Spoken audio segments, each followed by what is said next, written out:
da natančno definirati ne moreš, ampak da se odločaš pri vsakem posebej. In v veliki meri je seveda odvisno od znanja, ki ga imaš pri tem odločanju.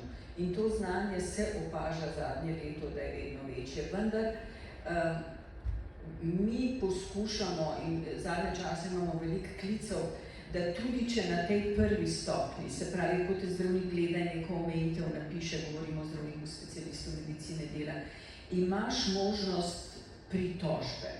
In to bi morali, to je pa nekaj, kar se bojim, da absolutno ljudje premagajo.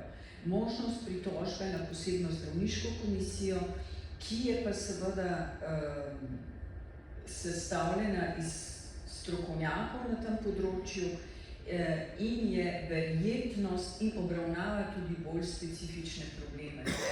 Recimo z Evrope Done so me pred kratkim kontaktirali, kjer gre, ali ste za zelo specifične probleme, recimo ženska po amputaciji obeh dojk z usadkom, z usadki seveda hoče imeti poklic, kjer je obvezni del borilne veščine, kjer so obvezni del tudi borilne veščine. In se postavlja vprašanje, ali je pri treningu in izvajanju teh borilnih veščin večja verjetnost, ne ali je ona imela raka ali ne, enako bi šlo recimo pri estetski korekciji dojk, ali ima večjo verjetnost, da pride do kakršnekoli rupture tega silikonskega vsadka ali ne.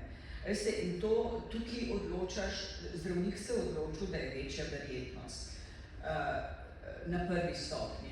Potem, ko so me klicali za pomoč, seveda moraš malo vprašati, pa malo literature pogledati, pa tako naprej. In veste, je to tveganje tako majhno, da ne moraš človekove usode zapečatiti zaradi tega, da mu napišeš, da pa to ni sposoben. Tako da tega seveda gladko sem lahko rekla, dajte se pritožiti, ker boste lahko seveda šli skozi. Ampak teh specifičnih situacij je toliko, da moraš pač za vsako posebej se individualno odločati. Moraš pa vedno tehtati, veste, vedno tehtati ne med tem, da sebe popolnoma zaščitiš s tisto 10 ali promilno ali pa še manj verjetnostjo, da se bo nekaj slučajno zgodilo, ne zaradi enega udarca, ampak slučajno. Ampak moraš tudi gledati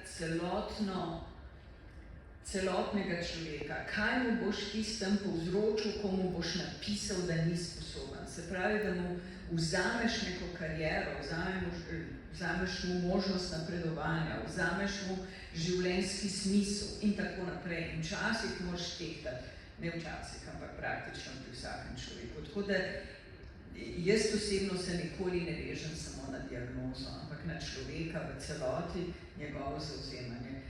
So pa seveda tukaj individualne razlike, nekateri so ziheraši do konca.